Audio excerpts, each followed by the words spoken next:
Welcome to the latest edition of the Inside Carolina Postgame Podcast. I'm your host, Tommy Ashley. Joining me is Dewey Burke, and sponsoring us is Johnny T-Shirt and JohnnyT-Shirt.com. Dewey, I'll get you in here right away. Carolina goes up to Boston College after a little bit of a break, not as long as Boston College has been off due to COVID issues, but Carolina wins 91-65. Boston College showed some life in the second half a little bit, but wow, I'm not sure I've seen a worse team put on an ACC uniform in that first half. But that being said, North Carolina still did a lot of good things that'll help down the road. I agree. And you and I were texting during the game. I thought that despite the fact that BC was not very good and shot the ball very poorly in the first half and hardly defended, we still at least did some things that you would take positives from. The ball movement was really good. They got the ball into Armando consistently. I couldn't think of a time in the first half anyway where they took any bad shots. I think almost every look we got was a quality look. And Caleb was really good as a dominant lead guard. But like we said, they shared the ball. Brady came off the bench and played really solid.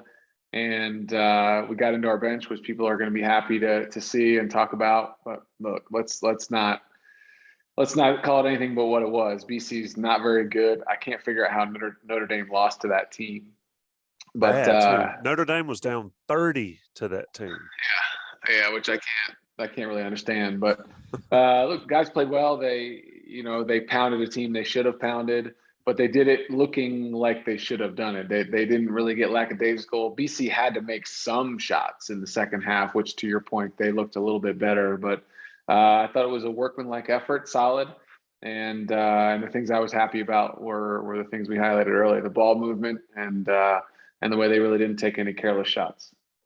Yeah, looking at the first and second half splits, I mean, Carolina was 47% in the first half, almost 60% in the second half, which that wasn't an eye test thing. That's the numbers, but it didn't seem like that. But to your point, in that first half, they did what they were supposed to do. And this is what Carolina teams have struggled with the last 3 years, really, is to come out and beat the heck out of teams. You're supposed to do that too. And we're able to do it with Garcia going down in the first minute, getting sat on by the big fella. But Caleb Love, Dewey, good gracious. I mean, when he's engaged and he's on, he's really showing that he's really, really good. Just makes last year seem like a WTF moment, really. He looks like a first-round pick when he plays like that. I mean, his athleticism, the ease with which the ball is released off his fingertips on his threes, his handle, his creativity around the rim. He made a couple really nice extra passes as well, showing a little more unselfishness, which it has been developing. So you'd like to see it be consistent. And we've talked about this before. If he misses his first couple of shots, he needs to still impact the game by creating for other people, by getting a steal, by using his athleticism in other ways. It can't just be about if he scores, but he was really dynamic and was unquestionably the best perimeter player on the floor. And man, when he gets it going and he rips a couple threes, his confidence goes through the roof, and he is really, really fun to watch. He can be really, really good. Let's look at another guy who we've talked about a ton over these podcasts, and that's Leaky Black.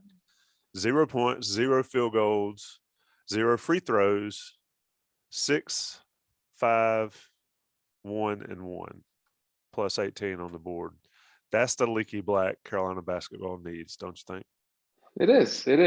And look, we don't know this. I don't know this, but if there's someone on that staff who maybe is in his ear about impacting the game in ways other than scoring, maybe Jackie and him have connected on that level. And Jackie's been able to show him and speak to him about being a dramatically impactful player, not scoring the basketball. Now, Jackie still managed to grab an offensive rebound and a putback, and would get out in transition and get a dunk because we played so much faster all those years ago. But principally, that's what we're talking about: taking the charge of guarding the other team's best player, being a ball mover, being a screener, making unselfish plays consistently throughout the game.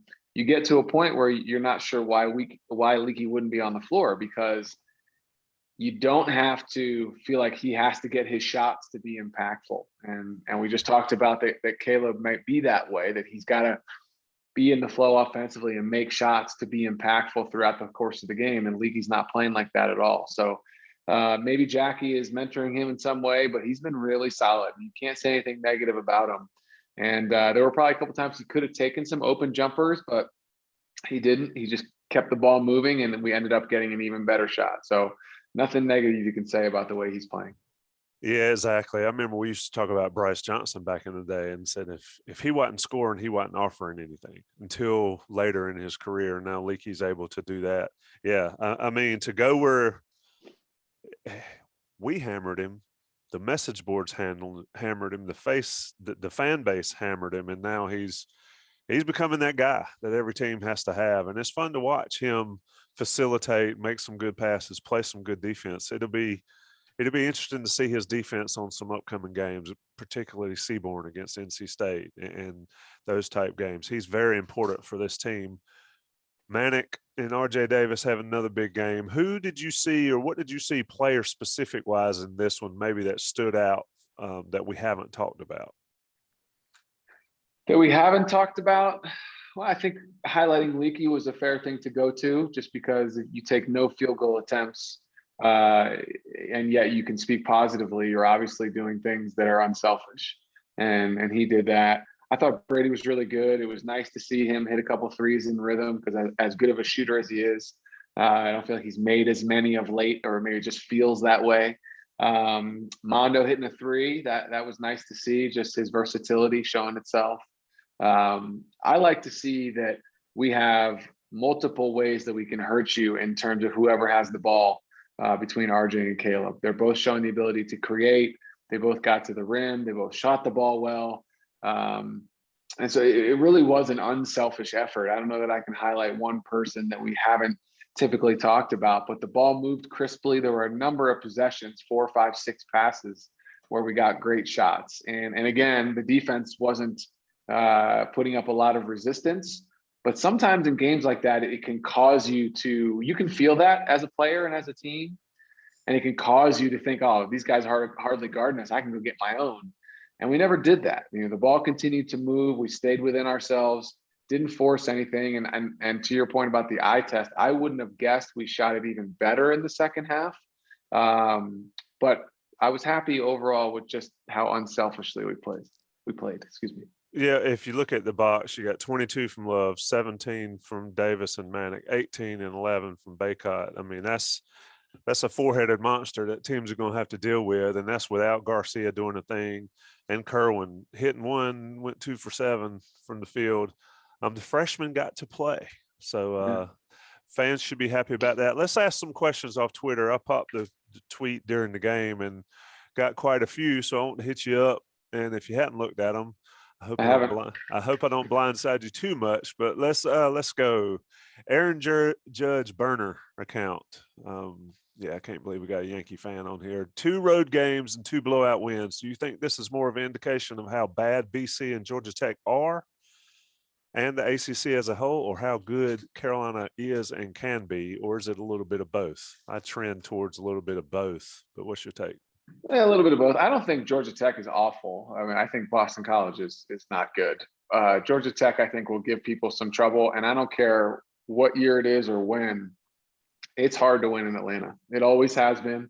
It's a difficult place. It's weird. I know they redid the gym, but there's no windows. It's just kind of a funky place to play, as is Virginia Tech. Those are the two that you go in there and it just feels a little different, just off, because the gyms are just funky. And so winning at Georgia Tech, I don't care where they end up as far as record is concerned. That's a hard place to win.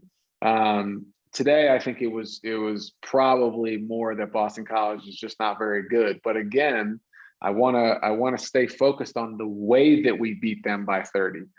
We did it by playing unselfish, and those guys, Boston College, they were broken with 8 minutes to go in the first half. They clearly knew they had no chance. And we've talked for years on having the ability to step on a team's throat when you're clearly better. And we haven't done that as much in the last couple of years.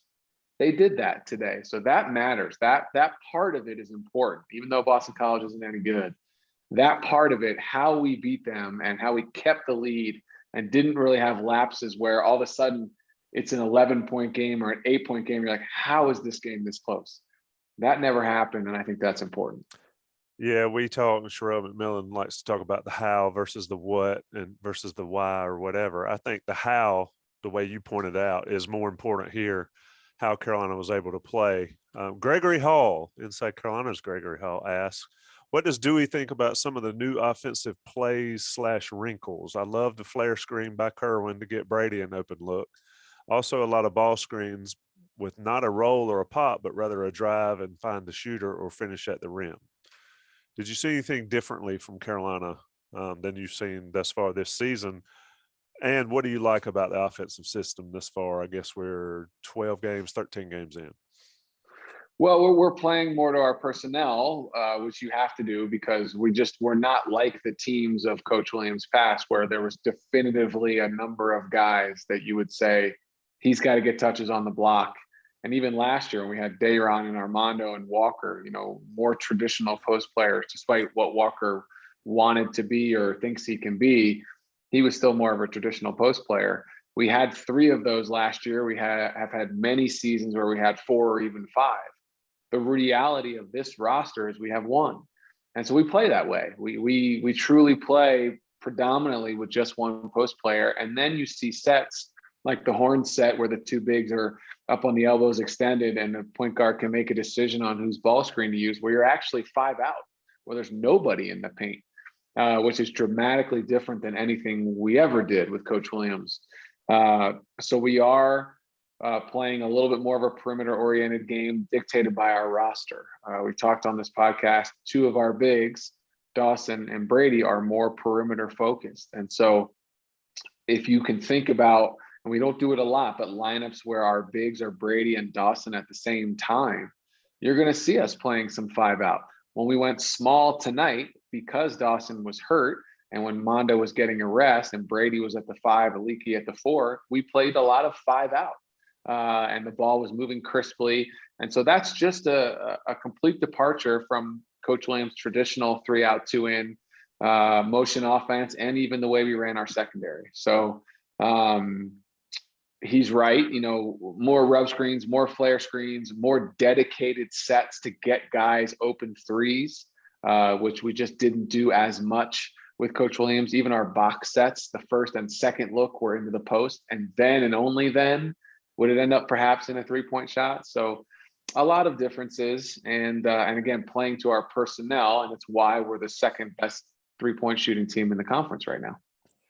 It is crazy to think that last point you made after last season, after the last couple of seasons, of how they've come around. I wonder how much is that on Jeff Lebo being there and his ability to teach it all, or how much is it on comfortableness from players? What do you think? I think it's Sully too, right? I mean, both of them. Yeah. Sully's got I call him Sully. Sorry, Pat Sullivan. So yeah, his NBA pedigree, right? Even though he's not on the floor, he's still obviously influential in the coach's room, in the meeting rooms when they're talking about sets and how they want to play. And he's got so much NBA experience that those things have to be bleeding into how they're thinking about playing. And Sean, I mean, let's not forget that, I know he got hurt, but Sean played in the league for whatever it was, 4 or 5 years. So all of those influences and just different voices about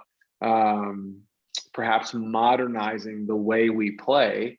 I think you're seeing that bear itself out. But again, it is also about personnel. If Dayron was still here, let's not pretend like we wouldn't play Dayron and Mondo together, because we would. And we would run more of the traditional stuff that we probably had in. Just our roster dictates that we're playing the way we're playing. And that's also a difference, right? Let's be honest. With Coach Williams, it was we're playing the way we play. There were rare occurrences over the span of his career.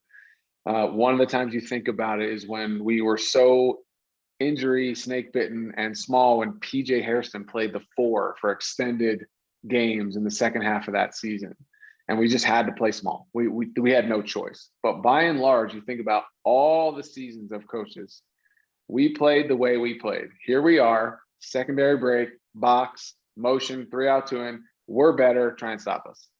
Mm-hmm. And it's not that mindset has changed, because I think that's a Carolina mindset. We're better, try and stop us, but we're playing differently, a more modern way to approach the game, tailored to the roster we have.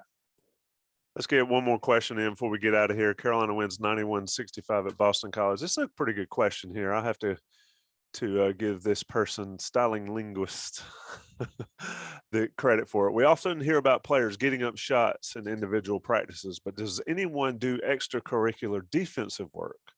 Like, is anyone out practicing, screen defense and all that? How could you? I guess if you're doing individual work, how do you get individual defensive work in? Watch film. All right, it's watching tape. That's the way.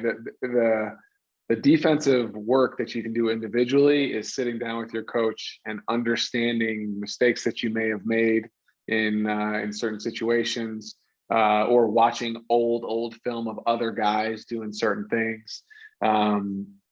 Defensive stations are something that we did religiously with Coach Williams. I know Coach Davis does them as well, but they take 3, 4, 5 guys and a coach and a passer and those kind of things. However, the stuff you learn in defensive stations, how to trail a man on baseline screens, how to play the pick and roll, how we're going to funnel guys if we're on sideline, trying to force everybody to the sideline baseline. We have, I don't even know how many it was, 15 of them. And so can you go work on those after practice? Not really, but you can go watch tape because of the archives that we have. And you can watch dedicated film on guarding the ball screen a certain way.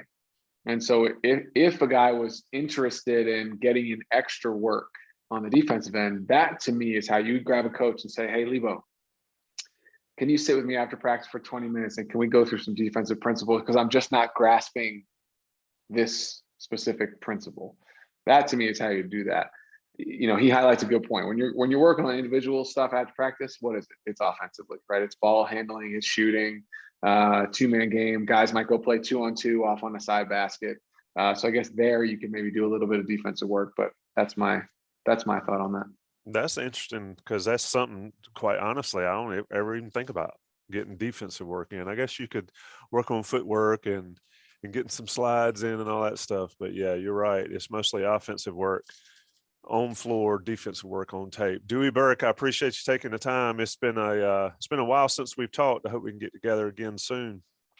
Sounds good. Thanks, Tommy.